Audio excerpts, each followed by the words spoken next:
and then say hello and welcome to episode. Didn't even think about what episode. 56. 56. Is it episode 56? That is correct. Yes. 56. Welcome to episode 56 of the Foam News Collective podcast. I'm KT. I am here unusually with Grim and not with Vile. Grim, how are you doing? I'm doing all right. I'm eating some pizza and I'm doing okay. Sweet. Hell yeah. Vile is in Europe right now and is actually chatting with some people and hopefully bringing back some exclusive content from some friends of ours. I know he met with Domachevsky, he met with Klein of Blaster Time, got to see the setup there, so we'll see what they got up to in that area. But today, we're really excited to get to chat with Sera, who I know primarily from the Maryland Mayhem world. She's a member of Team Magic Smoke. We'll get into this in more detail. But like, I so clearly identify with you as an OZ, as a zombie. So I'm really, really excited to get into where that side of you comes from.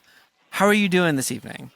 I'm doing pretty good. The weather's really been nice in this week leading up to Maryland Mayhem, so I'm really hoping it stays true here. And I've been doing my best to relax over these last few days before everything kicks off in full.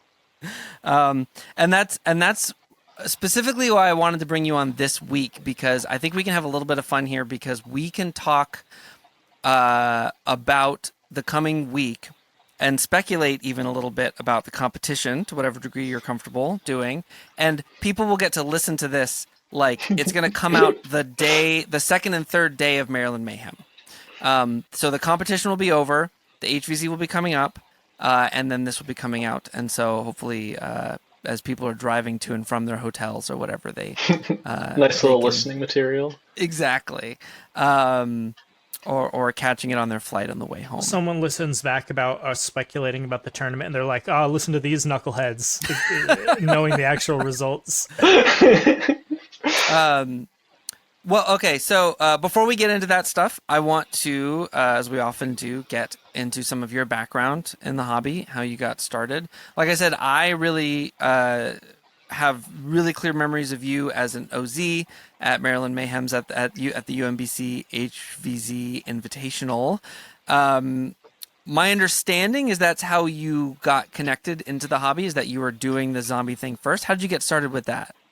Yeah, so when I first came to UMBC, I'd loosely heard about HvZ because my cousin, who was a few years older than me, had played HvZ, told me about it, and I was like, this is the coolest thing ever. I like shooting Nerf blasters in my backyard with my friends. So my friends and I, we had 10 of us, and whatever blasters we had would play what we considered HvZ in our backyard from time to time. So I got to college and it was just happened upon one of the most active clubs in the world and was like, oh, this is really cool. And something about just playing zombie spoke to me that first year.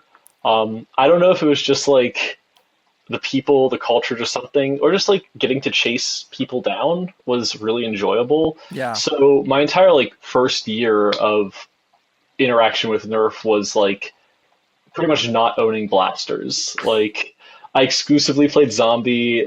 I slowly tinkered. My first blaster was just a hammer shot because that's what everybody at UBC still loves, the hammer shot to this day. Yeah. But my predominant thing was just starting zombie, being an OZ, and my first invitational was in 2017, and was an OZ then, and pretty much haven't looked back. Yeah. Last year I tried to take a break from it, but the gods called to me and I was dead within 30 minutes because try playing human after MFT and tell me how your brain works. Right. I think it was a sign from the gods that I'm not meant to play human at Invitational. I was I was right back and I was like, well, guess this was my hubris for being thinking I could escape from this. You think you can, and then they pull you right back in. Or as many a HvZer once said, done by lunch. Done by lunch. Done by lunch. Yeah, so that was my sign. So this year I'm back to starting zombie again. Both because I'm it's way more fun in my opinion. Yeah. Large scale HvZ I think is much more enjoyable as a zombie than a human. Right. It can be very, very fun as a zombie, yeah. Yeah, because like at our nightly games, we get like because we play twice a week, we get like 40 or so people, and like Hmm. that's like I feel like a nice number for me. Like I enjoy playing human at a time like that. But once you Okay. start to hit that 100 mark, I'm like, I'd rather be playing zombie. Like Mm, the thrill of calling a charge and watching just like this like mass of like bodies follow behind you is a thrill that's really hard to capture anywhere else. yeah. Yeah, So well, I mean that's the image I have of you is leading charges. Like that you're very loud and you're very good at it, and like people follow you. And it was I was a part of many of those charges the last 2 years. Really, really good time. it's like I said, one of my favorite things I always say when people ask like how to be good at playing zombie, I'm like the number one thing to do at being good at zombie is go get stunned. And like genuinely, I think last year or 2 years ago, I came back and I like took my shirt off and my entire like chest was just like dots of just like nothing but dots everywhere. Oh my God! That's how you know you Wow. did your job well, I suppose. Right?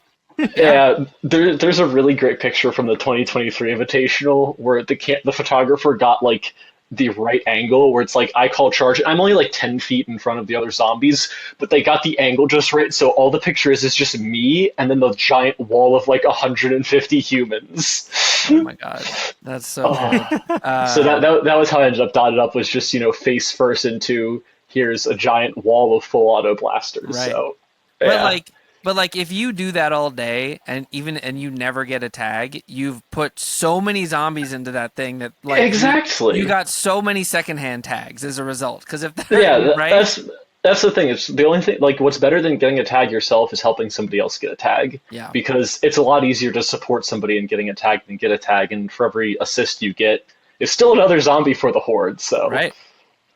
Yeah. That's it's so yeah, that's that's how cool. I think about it. I'm like, chasing like don't killing people's fun. Like that's great. I love it. Like, but at a certain point, it's you get more impact of just leading. Yeah.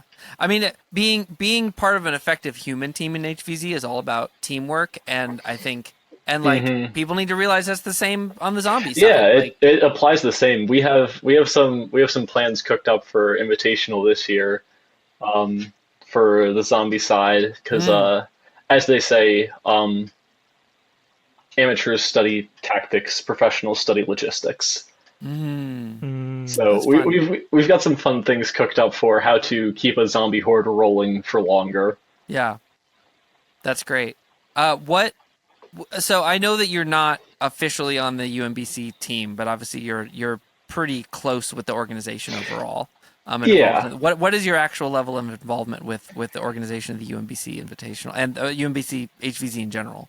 Yeah, so I mean nowadays like I'm a grad student at UMBC now, Mm, so like I stick around and just enjoy the game and just try to be like a positive influence of like the game's going on, I'm gonna be there. Like it's a very for me it's like HVZ is very low stress at this point. I don't want to mm, do the calculation of how many hours of HVZ I've played, but like I'm there because like I enjoy shooting zombies and it's good exercise and I like spending time with my friends. So just try to like hmm. contribute. Um, During my time in like undergraduate, I lived with and was very close friends with many of like the people in the officer board. So very much was like in tune and in touch with like helping them just like from a planning and logistics side. And then my first year after I graduated, I helped run the 3 week longs that year. So in terms of like actual like proper admin work, like that was in like not an officer, but just like from like a moderator position was helping run those 3 games, Okay. and then stepped back a little bit and just been enjoying myself. Vibes coordinator. Yeah, exactly. Like, just being having a good time and being there, just the more people having a good time, the more fun HVC is. That's great. Um, so your first involvement with Nerf blasters was on the barrel end, but what wound up making you make the transition into competitive play? Was it at a like prepping for a mayhem event? Was it what was the connection that happened there? So sometime during like so I've been playing HVZ for like a few years, and then like a lot of the Maryland like local groups were like starting to pick up some more steam. Mm-hmm. And like I'd go to like one of them like every now and then when like some friends were in town or they were going, and I was like, this PvP stuff, it's like it's neat, but like not my cup of tea. And then just like slowly over the years, just started becoming more and more involved. And then I guess it was 2022, so the first year of Maryland Mayhem. Jesse was looking for people for Magic Smoke because they were because we run 2 teams just based off the numbers of people. And as someone who'd like been around and been in the area, was just like, got reached out to and was like, hey, would you like to like try the competitive side of things? Yeah. So I just basically like went face first into comp with like no blaster experience. Like I was hammer shot. Yeah, like at that point I had like an inline knockout was like my best blaster I owned. So I'm like, all right, here we are playing like our like little competitive practices, getting my first taste of flag dash. I have my 6-shot 120 FPS blaster and stare down everybody who's been playing with like high performance stuff, and it teaches you to get good real fast. Yeah. Well, so, and I mean that's worked considering Magic Smoke's record. It seems like that's worked out pretty effectively. How does it feel to have almost, by your description, almost stumbled into the competitive scene and be on I would say one of the top teams in the sport right now?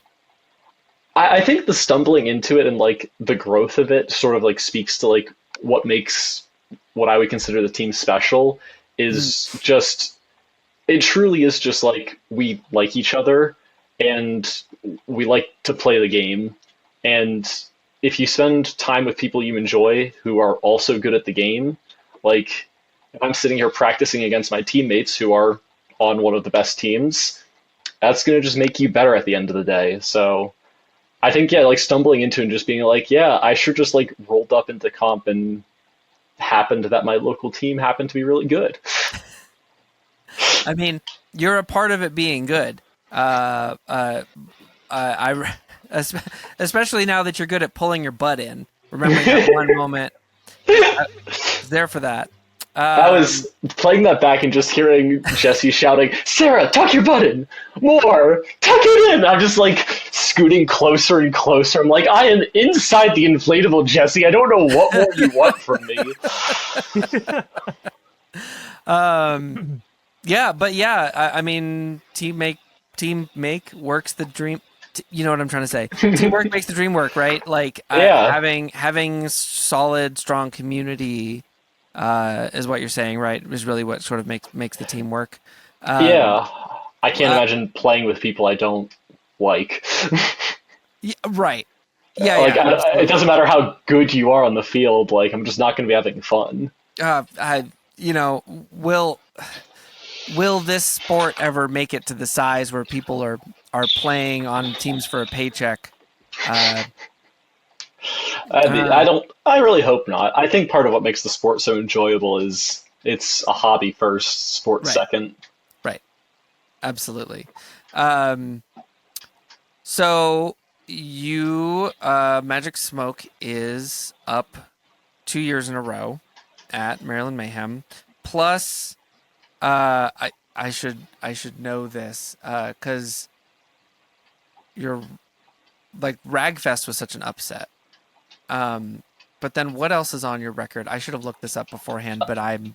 Yeah, last year we took second at the CFT California Soft Tournament and second place at Rag. Right. And then just at the last 2 Bane tournaments in New England, took first in their King of the Hill and then their Flag Dash 1 last month. Right. Okay, this is where we get to have a little bit of fun, especially for the people who are listening to this probably during Mayhem weekend. Magic Smoke, there's 2 Magic Smokes. Yes. Which is new for that particular team. I mean, I guess, because Mystic Vapor was sort of the partner team previously. Yeah, it was like... Is this just an attempt to make the 2 sort of seem more equal? I mean, I think it's funnier to roll up and be like Magic Smoke 1 and Magic Smoke A. I think it's hilarious. I think, like, I'm just like, because also just like, it just feels better than being like, there's Magic Smoke and Mystic Vapor, and yeah, it just I feel like it sticks a little bit better to be like Magic Smoke. The name Magic Smoke has the cachet. Mystic Vapor sounds like a lesser Magic Smoke, even if it's just this like people who've been training together.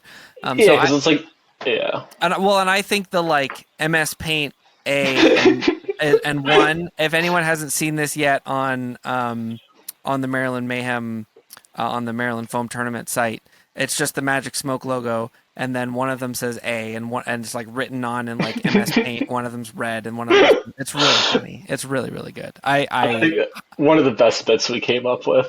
Highly commended that bit. I love it. Who was on which team? So I think the fun part is which team is which. I genuinely get blurred together if I'm on 1 or A. I think that's one of my favorite. I'm playing on whichever one's in Group 1. I think that's Magic Smoke 1. Yeah, I had it up at one point. It blends together because it's just like it's Magic Smoke, and the donation of 1 versus A only matters for like the game day. Okay, so Magic Smoke 1 is in Group A. And Magic Smoke A is in Group C. That's confusing. Group A match 1, Magic Smoke 1. Group C match 1, Magic Smoke A. What the real question is, what flavor is the Magic Smoke? Is it 130 Magic Smoke, or is it like 132 or 180 Magic Smoke? Important. I started to talk we gotta know. Starting to talk about flywheel technology. That's outside my wheelhouse. I just pull the trigger. They don't pay me to know how it works. You are usually a flywheel player on the team, right? I've predominantly so I started pretty much only playing flywheel, and then after MFT last year, because we were spooling up for King of the Hill at Rag, picked up a Springer for the first time ever. And started learning, because when we looked at their rule set and their ammo cap, we were like, not a chance that we're running flywheels out here. Right. So for more or less the last year, actually, I've been playing predominantly Springer, which I think actually puts this like in a really like neat position right now. For the last year, pretty much all anybody's seen me play is Springer. And rolling into MFT this year, I'm like, I actually don't know what I'm going to use. Like, I'm bringing both like my Minx and my Griffin, and I think it's going to come down to like what the field layout feels like. Yeah. Because I don't have like a solid opinion of just like I've been playing a lot of Springer more recently for just a variety of reasons, and it's been enjoyable. It's very different. Last weekend was we had a double weekend last weekend, and I was running my Griffin for the early part of the day when we were running comp practice, and I was like, oh yeah, this feels good. It was like the juice hitting back of like that like rush after not being like using it for a while was like it's all coming back, like riding a bike almost, that like tingling feeling of this is what this feels like. So yeah, I'd say like I got like my like start in comp as a flywheel player, and then just been playing a lot of Springer, and now I'm like I'd say pretty like evenly balanced on both. I feel like. How would you say that switching from one to the other changes your role on the team? I'd say honestly it doesn't. Really? Okay.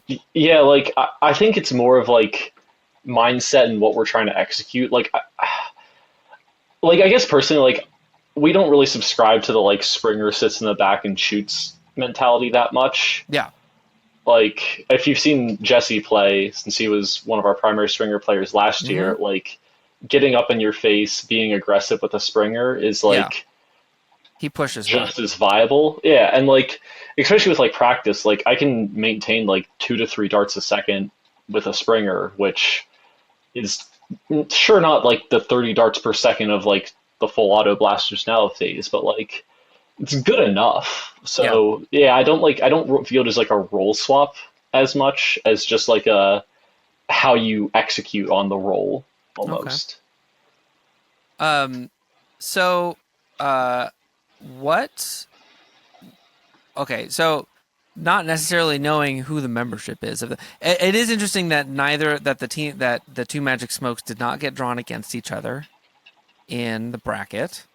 But I am curious what you think Magic Smoke's chances of pulling another victory at Maryland Mayhem are this year. So I don't think you can be good at any competitive sport without having like a little bit of confidence. So like I like our odds. Like obviously like there's a lot of really good teams. Like Yeah. just flat out. Like I think especially as the hobby gets like more and more developed and grows more and more, like the difference between first, second, and third place gets a lot narrower. Yeah.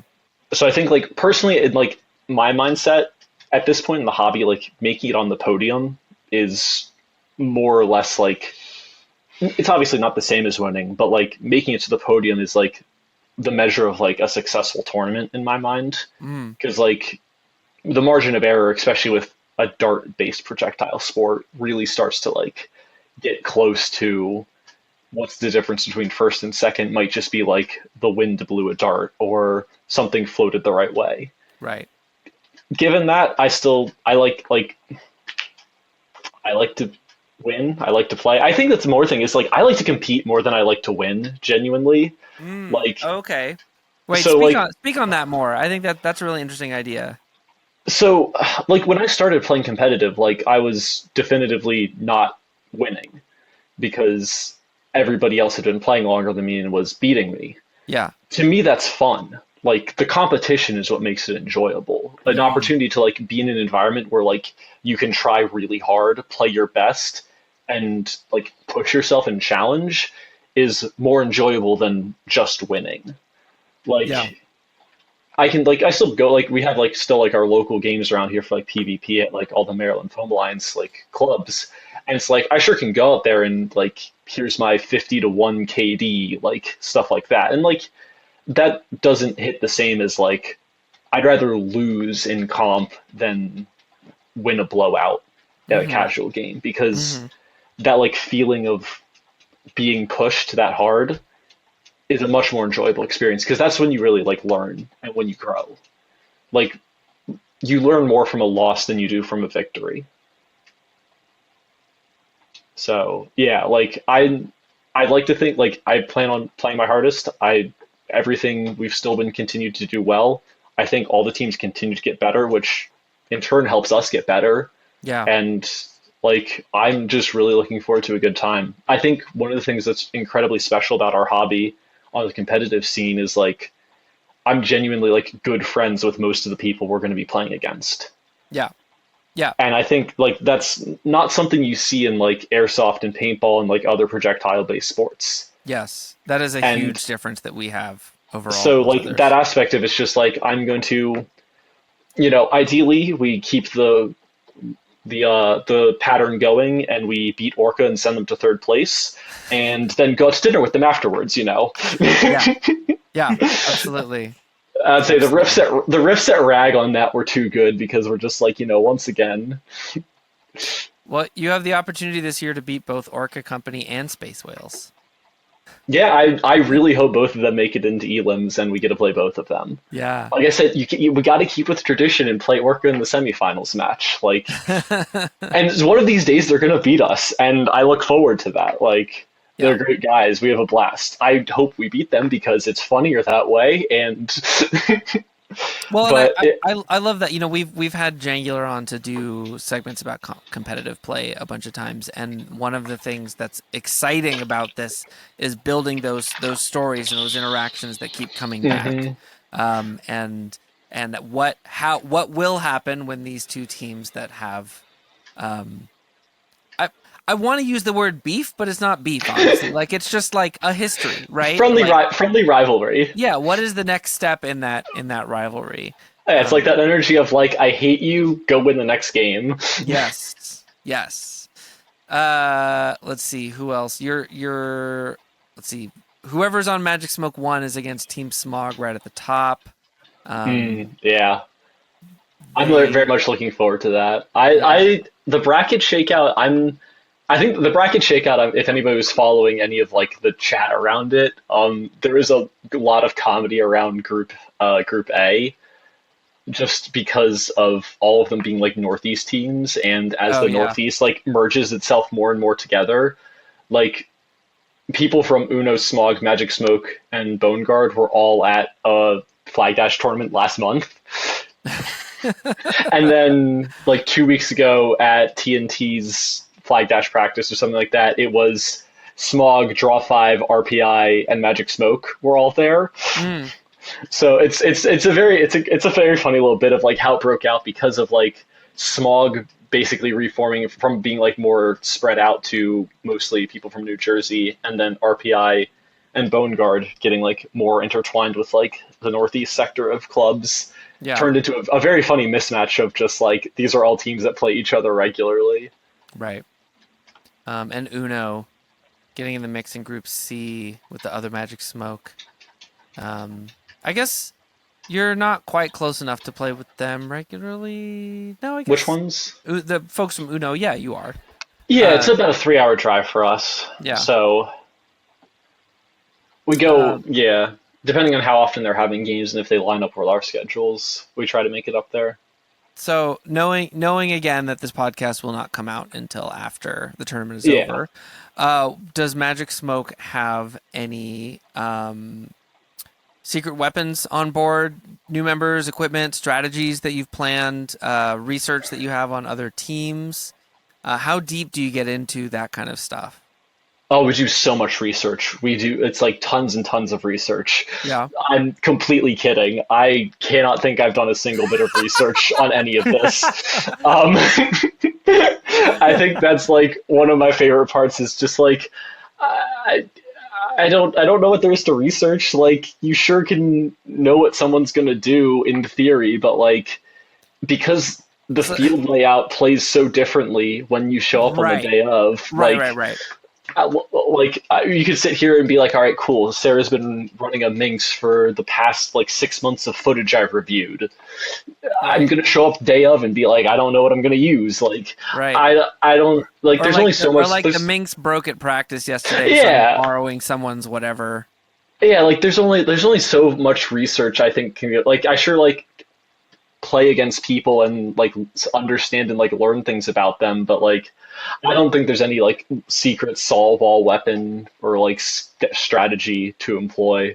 I think Yeah. it's really just like at the end of the day, the game's about communication and like skill, and there's only so far you can plan to like get past that. So Mm. you know, this is like just genuinely like I don't think there's anything that like we've planned special of like some neat tricks or something like that. Okay. How do you think one or both? If you had to bet on it, one or both Magic Smokes makes it into semifinals, or first into out of round robin. I think like the whole top six thing is actually really spooky. Like I have like I do feel like our odds of making it to top six are really high. Like I like our chances. At the same time though, like top six is a narrow margin. Yes. Like I definitely put like decent odds on at least one, and like I'd say like I'd give a solid like 90% for at least one, and then like maybe like 50 to 70 on both, just because like 2 spots out of 6 is like that's a third of the spots right there. So Right. if it was like top 8, I'd be pretty like overall confident, but like top 6 gets kind of tight. Yeah. I mean, talking about, you know, how variable things can be from competition to competition, and how you don't research partly for that reason. What do you think that home field advantage has any? I mean, obviously the team has you've proven yourselves, like, not to suggest that is. But do you think that has helped your continued success at Mayhem specifically, or just the fact that you're in a different, like, you wind up at a different venue and like the layout changes all the time, and like, does that even matter? Yeah, like I think there's only like so far like home field advantage goes because like in essence like home field advantage in like other sports has a lot more to do with like your venue, your setup, your crowd, your fans sort of Right. energy Right. versus here it's like the closest thing we have is like I've seen what the inflatables look like. I mean that's like I do think that one thing that does help people who have traveling less is one. yeah. And blasters being tuned for the current location. Hmm. I think people underestimate the difference that the differences between locations in terms of blaster behavior. This has always bothered me in the review space too, where it's like someone's like, "Oh, like mine shot 10 like," or like people will say like, "Well, actually like mine shoots like 5 FPS lower than the one in this review, so like I think he's lying." It's like you live in a more humid place.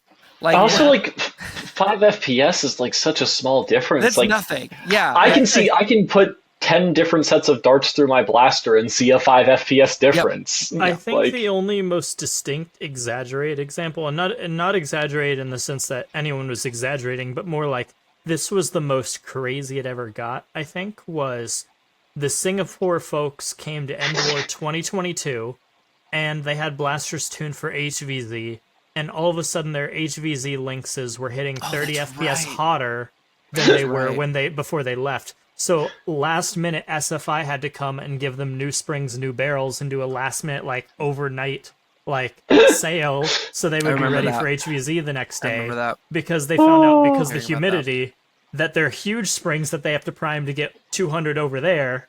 In Yeah. fact, they need to down tune them when they get over here, and same with their HvZ stuff. And that's Someone the should- only circumstance. Someone should really study that in more detail. Like I think like people understand that there's differences between climates in terms of how blasters, particularly springers, but not just springers, behave. I wish somebody would like really get into more detail. That is something on I definitely that. think we need more research on because I don't think there isn't much more than well in Singapore you're probably going to hit like 20 FPS lower is Right. like the understanding. That's about all you get. Yeah, that's fascinating. I think a lot of the testing in the hobby's in like a weird spot of both like there being a lot of like unscientific testing combined with vibes based testing is about 95% accurate and getting Yeah. that last 5% takes a lot more effort than it's worth. Yeah, Yeah. Like you want to sit here and run like fluid air calculations to figure out like the optimal volume, or you just want to go, this seal works good. right. I mean, I think. meanwhile, I kind of continue. Well, no, I think that considering how difficult it is to get like joules on impact calculations and things like that, I think that if people's FPS readings just included temperature and humidity, that would do a lot, Yeah. right? Like Yeah. that would go a long way towards really understanding what FPS readings actually mean. But I don't know. That's asking a lot, I guess. Yeah, it's also definitely interesting to me because what you might have referred to as in the past as the hobby in air quotes flywheel dark age. I can still remember, even though there still was vibe based testing and kind of that FPS kind of thing, chronographs weren't super widespread, but you did have people who had them. So you'd have these weird things where you'd be on like Nerf Haven and you'd see some guys like schizo thread of like the dynamics of exactly theorizing through physics what it would take to get a dart to accelerate at this velocity and what would be needed from a flywheel and what the flywheel exact shape would need to be to get it to hit this FPS, and then people trying to math out what the exact ceiling for FPS from a flywheel blaster is or from a springer. And I'm like, my brother in Christ, you're using eBay motors and a 9-volt.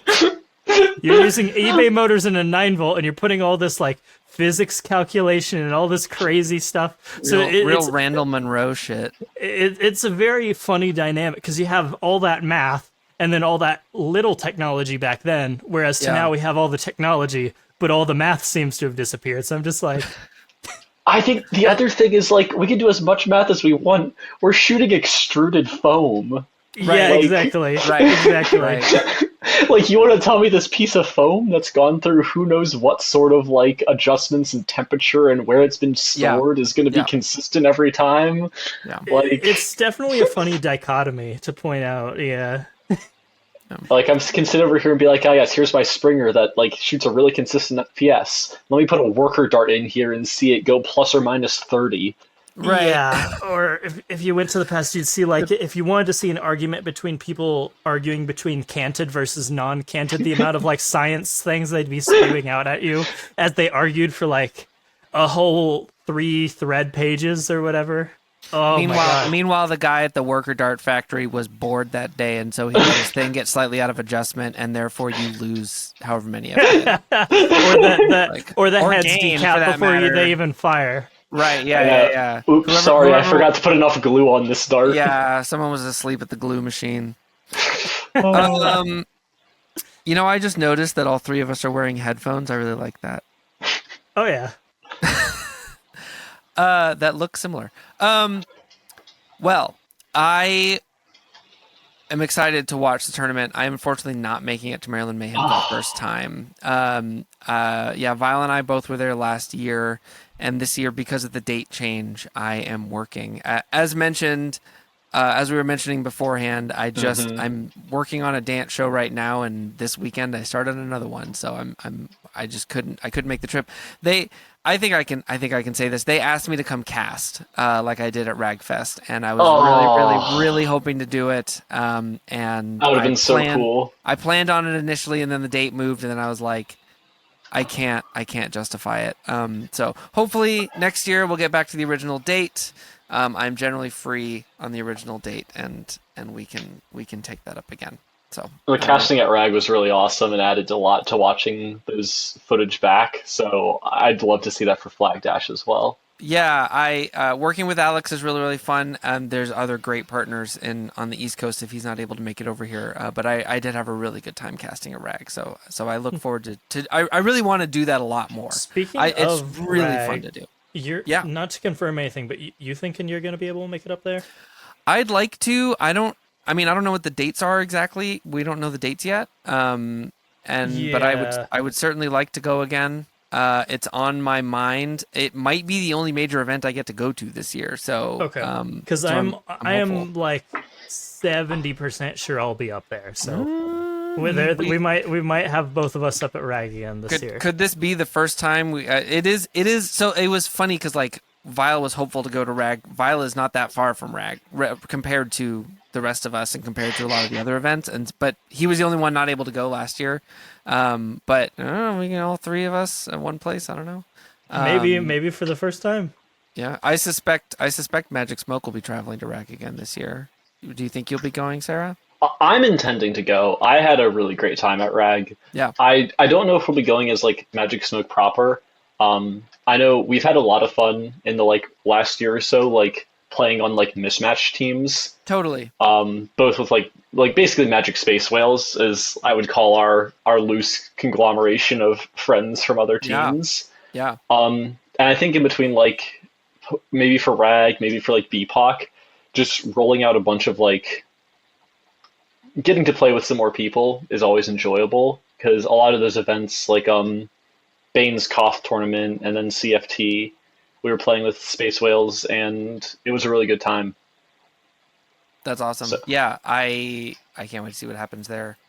I just got someone in the Discord saying they can't wait to see you at Maryland Mayhem. I'm about I to say, just saw that semi-ohm Nerf. I'm so sorry. I'm not going to be at Maryland Mayhem this year. I'll respond to them later. Okay.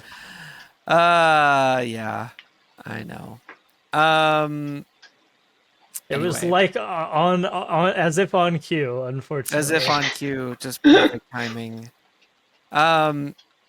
Well, speaking of the Discord, that is the place where we engage with our Ko-Fi backers. And one of the things that our Ko-Fi backers get to do is ask our podcast guests questions. And I have a couple folks sent questions for you, Sarah.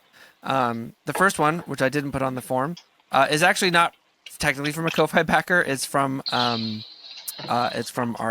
of our dutiful Discord moderators, Axel Sorax, who asked, "Sup?" What's up, Axel? Oh, Next up, Dead Man's Foam asked a few questions, which will be fun to kind of get into your loadout thoughts, because I know that you're a little bit loose about equipment. What is your favorite blaster for comp and why? so pretty much for any, I've only ever ran two blasters in a competitive setting, and that's a Griffin and a Minx. So I feel like I just like obligated. It has to be one of the two of those. Right. I definitely have like started touching some fancier flywheel blasters over the last few months. Nothing that was like had the timelines ready to get ready for like MFT or anything like that. You've earned it. I would say they've allowed me to touch what a full auto blaster feels like, and I'm like, you guys, I'm gonna be asking for mags after every round if I do this. Like, you're telling me I just get to hold down the trigger and the whole mag goes out? Like, fancy stuff here. But yeah, no. So I've started looking into what the brushless scene looks like and start touching it, but like nothing that's been like competitively ready yet. Yeah. Anything you can tell us about? I mean, what are you looking at? I mean, at the end of the day, to me, everything's just a spirit derivative. It's like, that's a nice small spirit you got there. Nice full auto jolt reskin. Yeah. So it's like, to my brain, like everything's just a spirit derivative. I think some flavor of that like small compact, but with like large wheels, good battery, is definitely in like that range. I don't know if you see like Jeremy or UWP Designs his Prophet, and then I think, which is very similar to DPI David's Ophidian. I think both of those are like really cool in like that sort of area. I know Anthony, who's on Magic Smoke as well, Check Your Vector, did like a remixed like shorter spirit with like the battery like underneath on the stock to like bring the stock down smaller. That is really cool. I think just like somewhere in like that ballpark of range, like I don't know, I like the size of the Griffin. So like, is it sort of primarily a concern of like ergonomics? I think for me it's mostly it's weight more than anything for me. Like I'm coming from like, here's my tiny little brushed blaster that has these two tiny motors and like a wire that says rev. Like, right. Anything else starts to be a lot more weight, so it really comes down to like making that weight feel nice in the hand. Similarly, Dead Man's Foam also asks, what's your favorite loadout for HvZ?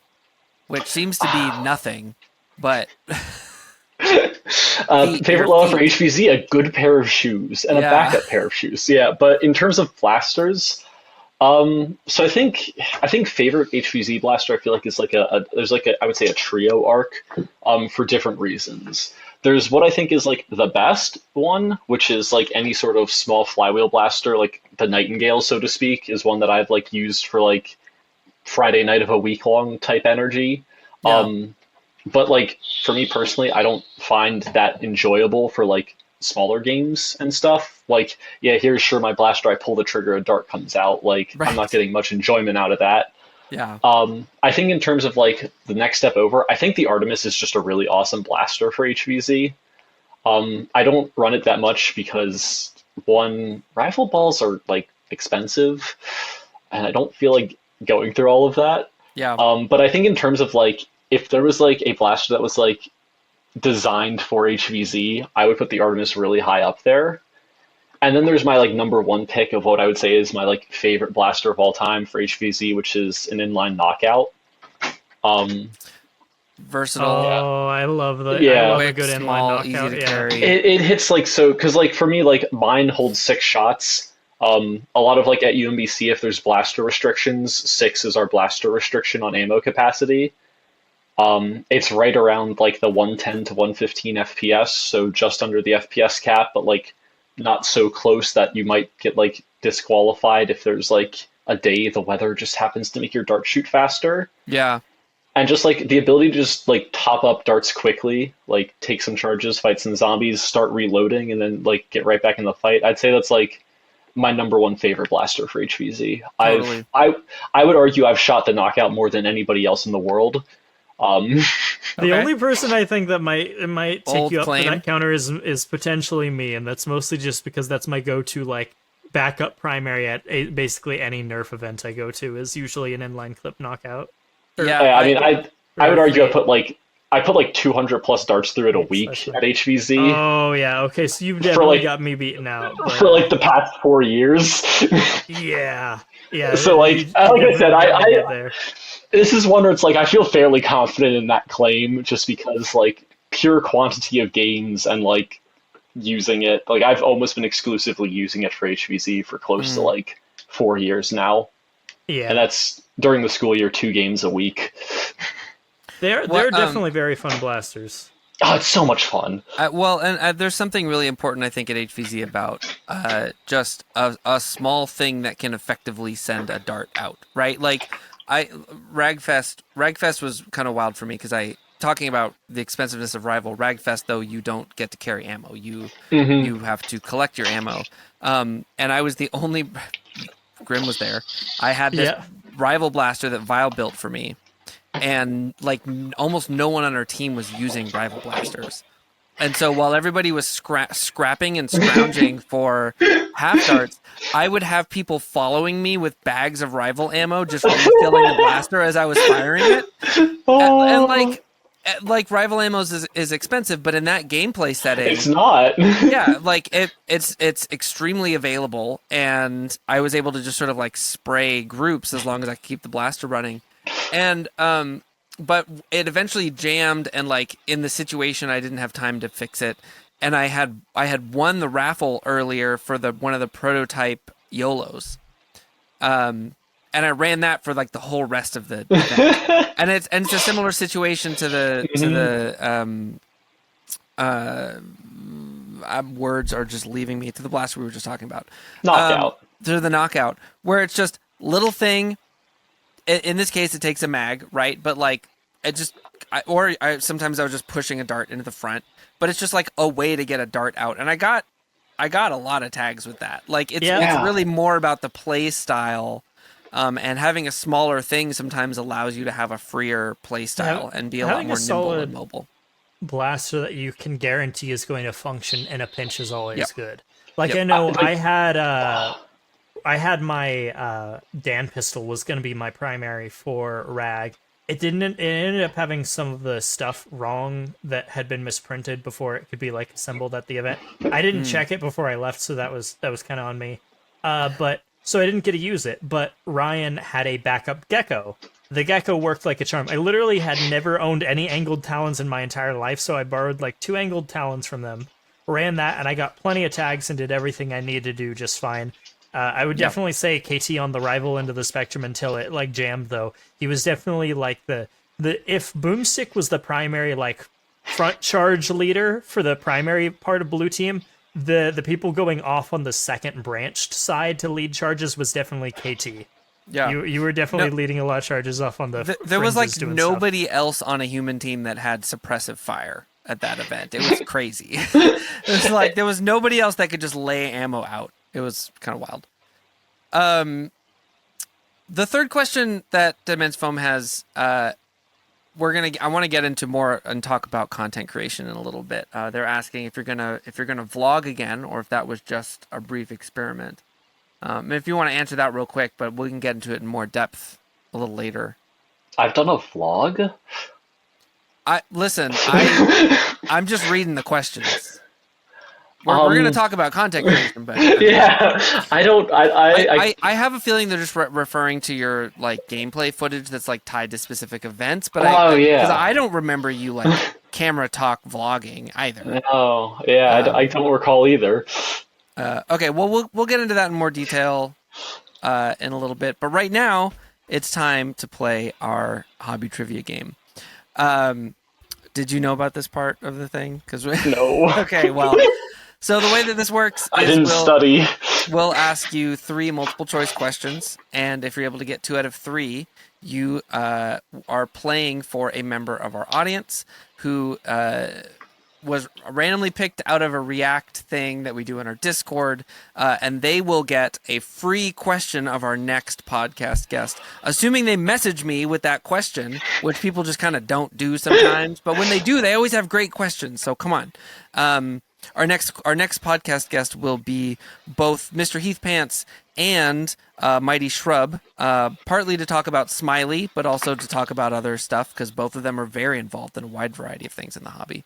And you, Audie S23, aka Liam S23, who we were just talking before. We were like, we all feel like we like know you, but we can't connect your online presence with your human presence. So like, say what's up. Holla at your boy. And drop me a question if Sera is able to get 2 out of 3 of these questions right. And I really hashed this one together and forgot to come up with a clever title. But we're going to be asking you questions. But we could say, you've been running as an OZ for a really long time. And I'm sure that you have a lot of epic stories from doing that. But we want to ask you questions about Nerf's original Zombie Strike stories, specifically the 12 or 13 episode YouTube cartoon series that they released about 10 years ago. So we get pretty obscure with these questions. Nobody can come prepared because you never know what we're going to ask. Do you maybe Grim? Do you just want to read the first 2 questions and then I'll read the last one, or do you want to? What do you want to do? Sure, absolutely. I can take the first 2. All right. Why don't you go for it? What is the in-universe explanation for the kids' choice of Nerf blasters as a defense against zombies? Is it A, zombies are weak and don't need anything stronger to take down their rotting flesh? B, the team scientist Prof discovered that Nerf foam has a debilitating effect on them? Or C, the team's top mechanic Ripley designed a method of modifying darts to make them more effective against zombies? Ooh, I'm going to go with B. Why? Well, there's no way it's A. Like, I refuse to believe A is the right answer. And if it's A, that's, I just can't. I can't think that that's their explanation. And I just like the idea that the foam somehow works them. C, I feel like C is like more rational, but I think B is a funnier one. You would be correct. B is correct. The hint that was built into C is that it involves a lot of modifying darts, which Nerf would never. So it was too rational. Yeah. All right. Question so number 2. The 2018 Nerf Ultimate Activity Handbook identifies one specific character who also appears in the cartoon as a leader of the zombie hunting squad. What in-strike blaster is the group leader named after? A, the Recon CS6, B, Scout IX3, or C, Maverick Rev 6? I'm going to go with B again. For what reason? It was the less common of the blasters, and I feel like if they're trying to make it pull a name, they'd pull something that was, a little bit different. Scout is a good name. Is that your final answer? You can just go with it. That's my final answer. You would be incorrect. It is C, Maverick. Team leader is Maverick. And to be fair, the manual doesn't say explicitly that he was named after the blaster, but come on, it was clearly named after the blaster. Obviously. There's no way they were going that obvious, though. Okay, so we still have one more question. So here's the third one. You still have a chance to win it for Audie. In episode 10 of the YouTube series, titled Not Your Average Joe, Maverick rescues another one of the protagonists of the show after he enters a coffee shop, makes a complicated order before realizing the shop is staffed and populated entirely by zombies. What was his order? Was it A, low-fat, half-calf caramel latte with soy milk? B, a double short, low-fat, no-foam latte? Or C, Jamaican blend, double strong, double sweet? Oh, wow. So my test-taking skills want me to pick A since there hasn't been an A yet. But I feel like B feels like a more human coffee order. As someone who doesn't drink coffee, I feel like I've heard people say those words before. So I'm going to go with B. What? Yeah, what were you saying about your test taking skills? We haven't had A hasn't been an answer yet. We've True. had B and C has been answers. So my test taking skills put me towards A, but B feels like a more normal answer. Yeah. You're a grad student, right? Yeah. You don't really take tests as a grad student, but you did a lot before that, right? Yeah. Yeah. So your test taking skills are pretty good, huh? It's A, isn't it? It's A. You're correct. Congratulations. So B, the double short, no fat, no foam latte, is Niles Crane's order from an episode of Frasier. And then option C is the coffee order. Are you a Star Trek person? I'm not. Okay. There's a changeling who impersonates Miles O'Brien in an episode of Star Trek. Deep Space Nine, not The Next Generation. I literally wrote the wrong thing. This is very important that I correct this. In an episode of Deep Space Nine, there's a changeling imitating or Miles O'Brien, and that's the changeling's order, where Miles O'Brien has a slightly different order, and that's supposed to be one of the hints that he's a fake. Congratulations, you have won the Hobby Trivia game. Audie, please be sure to reach out if you have a question for Mighty Shrub and Mr. Heathpants. How does that feel, Sera? I'm glad my test taking skills hold up. There hasn't been an A yet. Surely the standardized testing from middle school kicks in, and you go, "Wow, I sure haven't bubbled in the A in a while." Put in patterns in these. Yep. The hint is we want people to win. It's always satisfying when someone actually catches the pattern in the question options. I really appreciate that, especially since you're not looking at it. I know, like, we're looking at the questions, but you're not looking at the text. But like for you to catch that is impressive. It was really good. So I'm glad you took your test taking skills seriously. UMBC education here. It's not just about zombies anymore. I will say for future guests, I have like an extra half a page of like research and abandoned questions on this topic. So this will probably come back at some point because there's a lot of weird stuff hidden in this. Also, shout out to Ri-Fi Channel. I was able to track down some more information that I needed to complete this based on his 2023 video where he found a bunch of Zombie Strike lore in a booklet. What was it called? I don't know what it was called. Anyway, some weird Nerf booklet from 2018 where he found a bunch of the Zombie Strike lore printed in it, including all of the names of all the Zombie Strike, all the characters, except all the characters in the show are not the same characters in the book. It's very weird. But I shouldn't say too much. Got to reserve that for the future because coming up with trivia questions every 2 weeks is a thing. Speaking of coming up with things, I guess, you've also dabbled in content creation, and you've made, I think, some of the more engaging gameplay footage that I've watched. It's a really difficult format, I think, to make videos in. There's a few people who do it really well, and it's like Brett does it great. Brett does it really well, but it's I know it's really time consuming to do.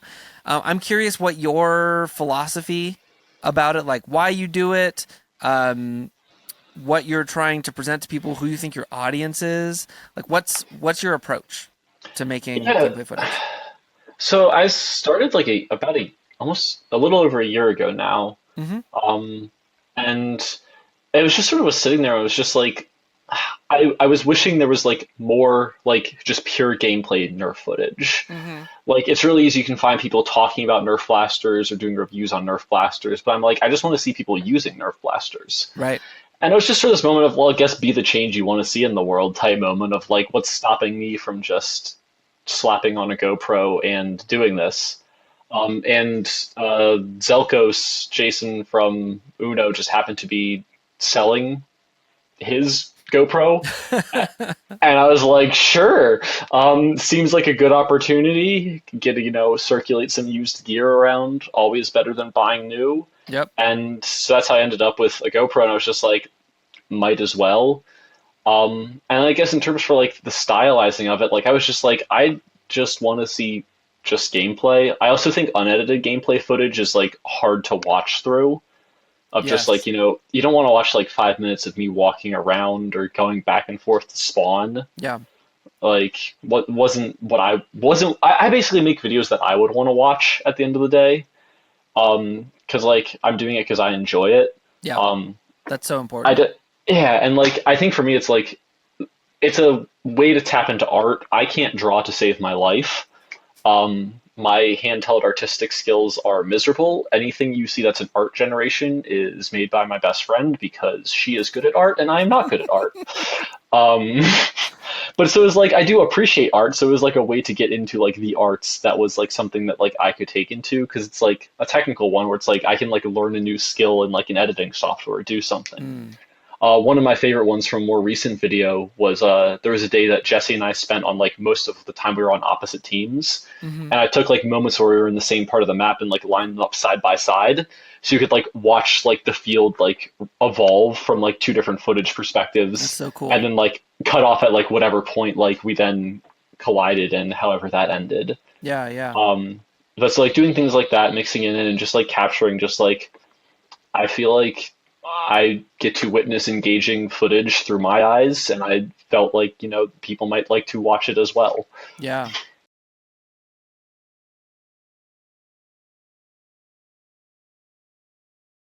Do you ever find yourself making different decisions, um, either on the field or the way you do your setup, thinking about footage, or is it always a secondary concern?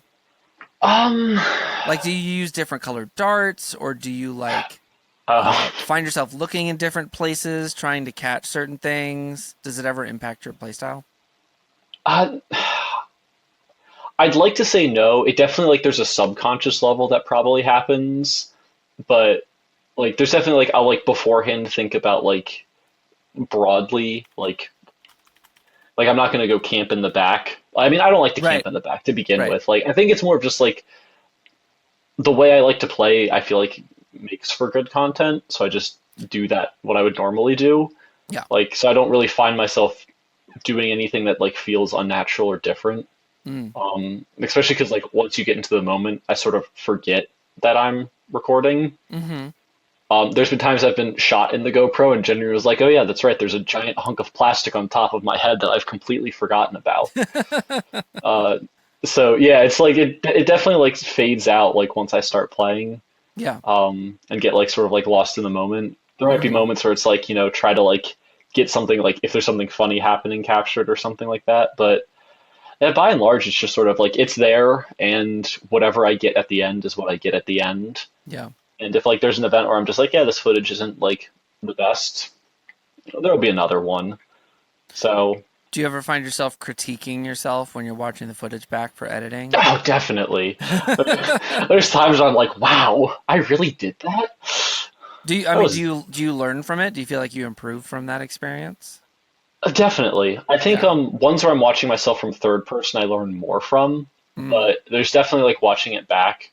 And even more so if there's like I can compare my footage against like a different pair of footage from the same event, Yeah. I think is like really useful. So like if there's somebody else who's recording or if like there's a live stream or something like that, Hmm. I think is useful. But the big thing is just like being able to watch back and be like, this was a good decision, this was a bad decision, specifically like for comp, like Yeah. watching back comp footage and just like seeing what I did when I did it, and then like what the result was if I do think it was like the most optimal decision making. Yeah. Because like when you're in the moment, you're not making like conscious thoughts. So you have to do that Right. thinking like ahead of time Yeah. and then hope your body responds in the way that you want to when the moment actually arises. Yeah. You're So trying to getting to you're like trying to enter like a flow state. You're just yeah, like responding. yeah, like I'm not thinking when I'm playing, so I do all my thinking like before playing and then hope that whatever I thought about beforehand carries over. Yeah. So watching things back definitely is helpful for that. That yeah. I mean, and I think that that's maybe a recommendation for people. I mean, I know that there's obviously a technology barrier, like you have to be able to get a camera to wear in your head, but Yeah. like, but having access to that coming from the music world, that's such a like record Hmm. yourself, listen to yourself, know what you actually sound like to other people. That's exactly the same thing. If you can actually watch back and see what it is that you're doing, it becomes really obvious, I think, where you're like, oh, the hell was that? What was I doing? Why would I do Yeah. something like that? It's also great for like personal sanity after a game because sometimes it's like something happens and like you're like, is that really what happened? So you could like actually watch it back and be like, oh yeah. Have you considered branching out into any other areas of content creation? Um, Not currently really. Like I like the gameplay stuff. I I like the vlog style or like talking to yourself. Like I like talking with people. I don't know if I could just sit down and talk about Yeah. like what I'm doing. So yeah, Yeah, you've I never wouldn't really. considered like narrating your gameplay videos or anything? I'm not suggesting that you do, by the way. Yeah, no, Like I've do what you enjoy. That's the healthy place to be. Um I have already quit so many different kinds of. I did TikTok stuff for a while, never again. I did reviews for a long time. I'm so incredibly over it. Um like every don't now and then I like think but I'm about just something, yeah. eh, but like nothing's ever made it like past a thought into like an actualization of like how I would go about doing it. Yeah. Because yeah, Your gameplay videos are great the way they are. I was just curious cute. Yeah, no, if you'd it's ever considered expanding. eventually I might. I like trying new things, and I think there's something to be said about like trying something new and doing something Yeah. that's uncomfortable, and seeing how it works out. So it probably will eventually happen.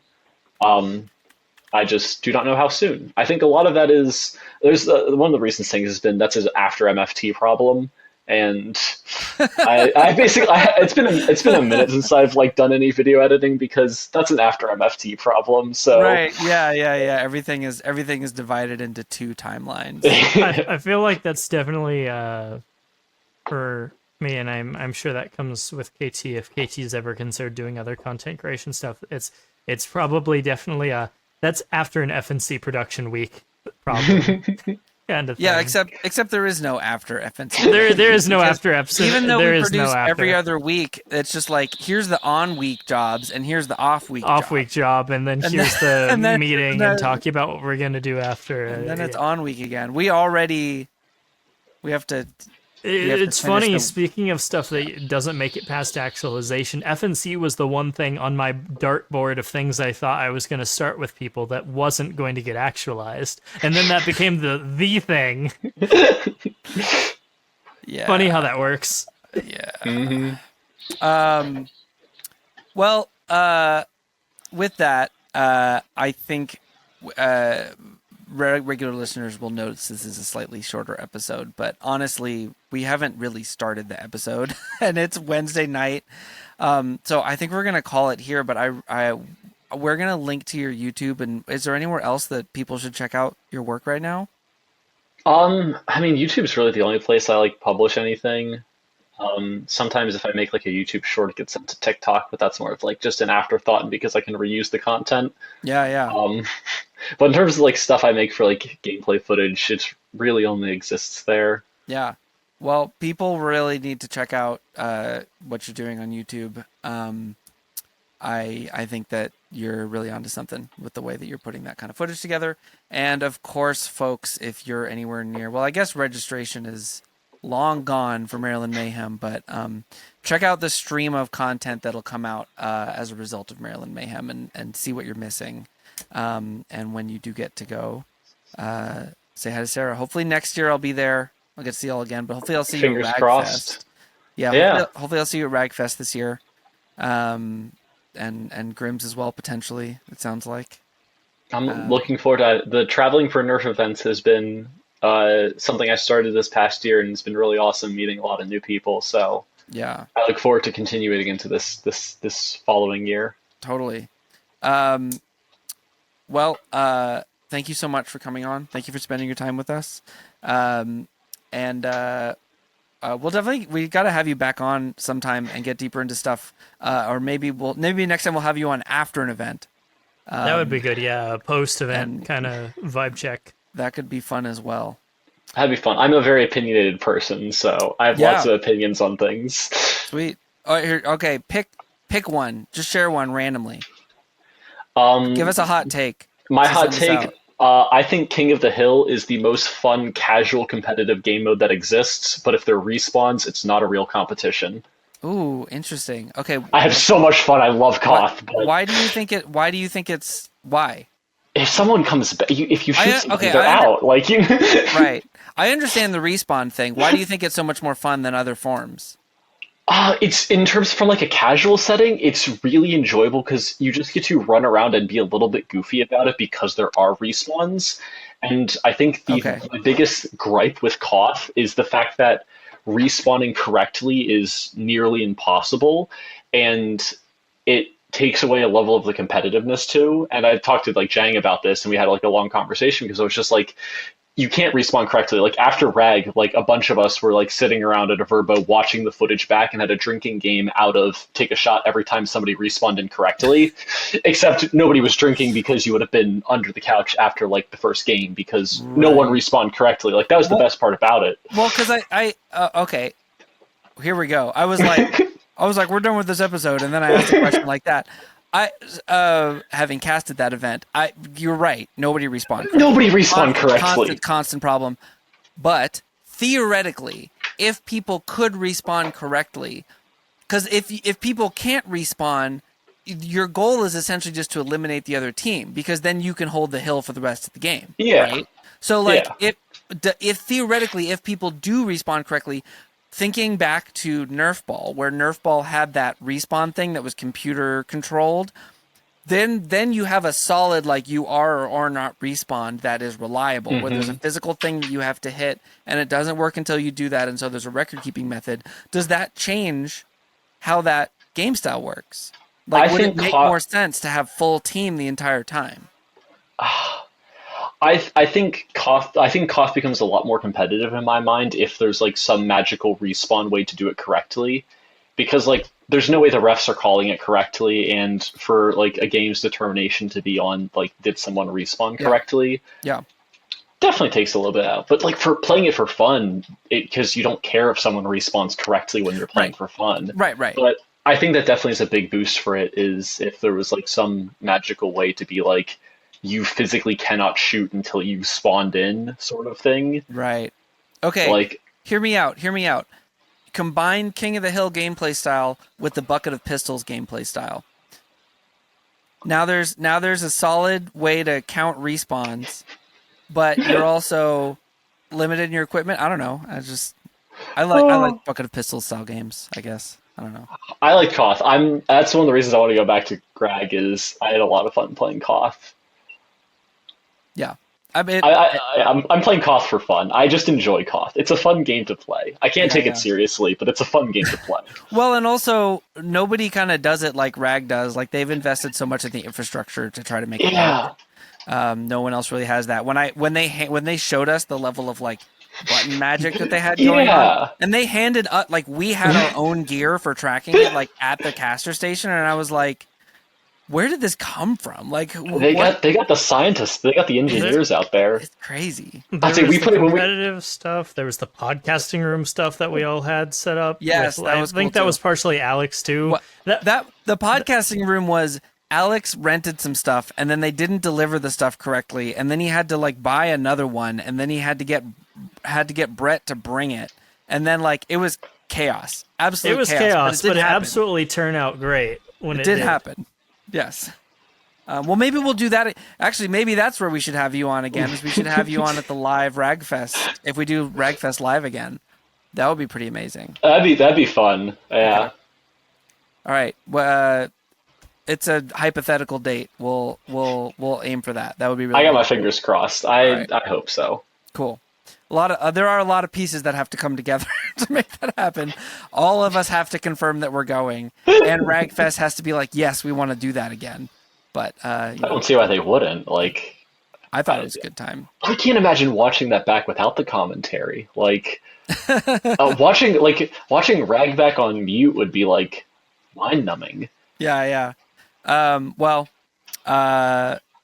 Hopefully. I'll be in touch with the Breakfast crew later, I guess. All right. That said, we do actually have to go make the show now, and I'm terrified of how late I'm going to be up right now. So thank you again so much for coming on, Sera. Everybody, please check out links to her YouTube, and I don't know, I'll probably link to Maryland Mayhem and whatever, even though you're not like officially. It's fine. It's me, the Maryland Foam Alliance herself. Exactly. Maryland Foam Alliance personified, right here, folks. Anyway. Thank you, everybody, for listening. We will be back again in 2 weeks with another episode. Have a great night. Thank you. You too.